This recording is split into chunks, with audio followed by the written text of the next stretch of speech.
You were not born poor. You were trained to feel unworthy.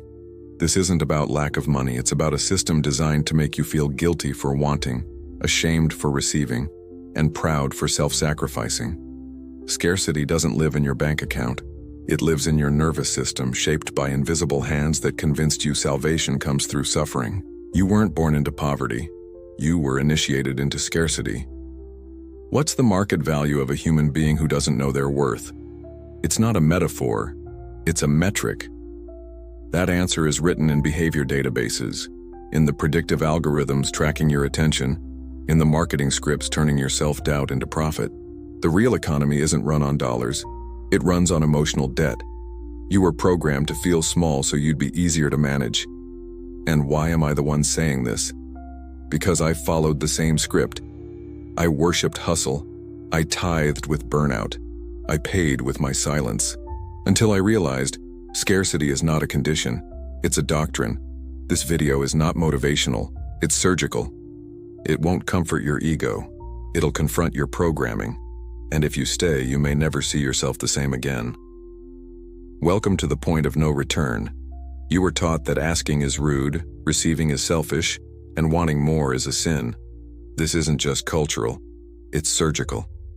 It started in childhood when you were told no with a smile every time you reached for something bold. In adolescence, it became shame, the subtle recoil in your body when your dreams felt too big.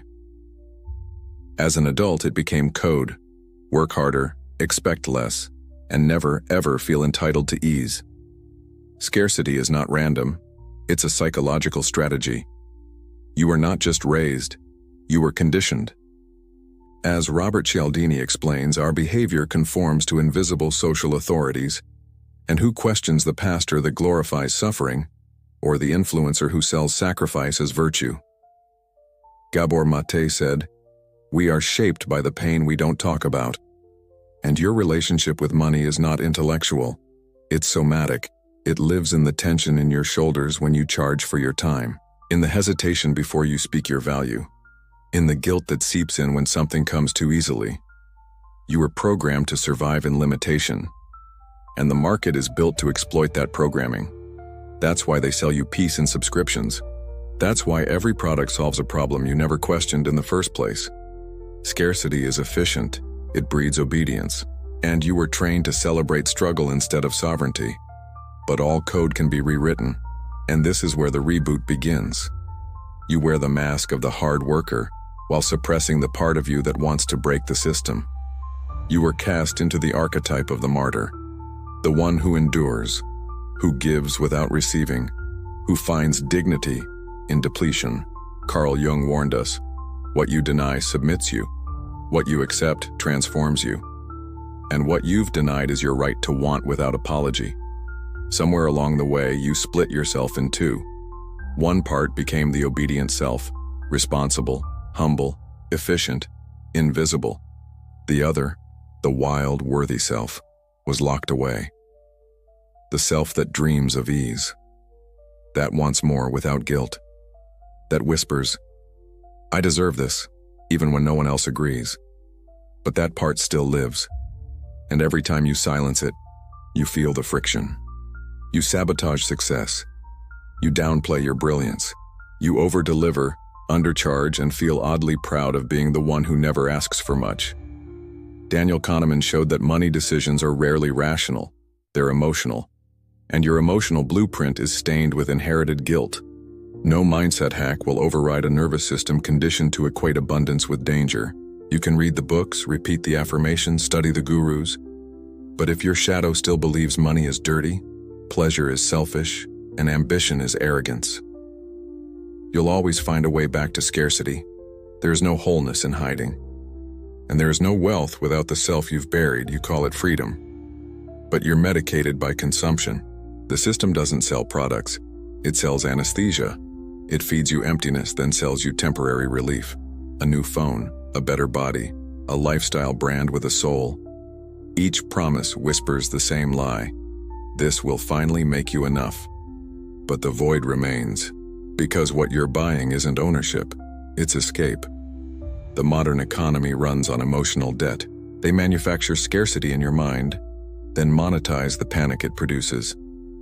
Florence Scovel Shinn once wrote, "Whatever you seek externally already exists in abundance within." But that inner abundance was stripped away by a culture that rewards burnout, glorifies hustle, and weaponizes shame. You've been told you're free because you can choose between brands, because you can finance comfort, but that isn't choice. That's choreography. And your emotions, your sadness, your cravings, your fear of being left behind, are the raw material. The illusion of freedom is the most powerful prison. They give you dopamine in exchange for dignity. They sell you luxury while making sure you never feel truly safe. Because if you felt whole, you'd stop consuming to fill the silence. This system cannot survive you waking up, because an emotionally sovereign human is unprofitable. And here's the truth. Until you confront the void within, you'll keep trying to buy your way out of it. And no product can save you from a scarcity that was programmed into your nervous system. At some point, the pain of staying small becomes louder than the fear of expansion. This is the threshold. Not a motivational moment, but a spiritual revolt. It doesn't begin with goals or vision boards. It begins in the mirror when you finally say, "This version of me was built for survival, not sovereignty." And survival is no longer enough. To rebuild, you must first revoke the contract, the silent oath you took to shrink in exchange for approval. It starts with language. Stop saying "I can't afford it" and start asking, what part of me still believes I'm not worthy of it? Then shift the body. Enter spaces of ease without flinching. Then upgrade the spirit. Abundance is not sin. It is alignment. Viktor Frankl taught us, man's deepest need is meaning, not comfort. But meaning doesn't require suffering. It requires truth. Money is not evil. It's neutral. It's a mirror. It reflects who you are. And if who you are is fragmented, it will magnify that. But if who you are is whole, it flows. This won't be welcomed. Because a human who no longer begs is dangerous. You become ungovernable. You stop apologizing for taking up space. You don't need another manifestation technique. You need stillness. You need the courage to say, "I no longer trade my energy for scraps." Not because you're greedy, but because you finally remember who you are. The reconstruction begins the moment you stop asking for permission to exist. Stop asking for permission to exist. This is your rite of passage, not through fire, but through self-recognition. When you stop dimming your light to make others comfortable. When your worth is no longer measured in likes, hustle, or how much you tolerate. You weren't born to survive. You were born to occupy. Occupy your voice. Occupy your space. Occupy your money with the same sacredness you offer your faith. There is no divinity in shame. There is no healing in scarcity. You already know the truth. It was never about money. It was about the code. The emotional software you inherited from generations who equated sacrifice with love. But that contract is expired. You are not too much. You are not too late. You are the first in your bloodline to say, "Enough." The moment you name it, you claim it. And the moment you claim it, the spell is broken. This isn't just the end of a video. It's the beginning of a new internal government, one where you no longer negotiate your value. Comment below. I revoke the scarcity spell. I choose to be whole. Share this with anyone still living under that silent contract. And if you're ready to keep breaking the code, subscribe now. I revoke the scarcity spell. I choose to be whole.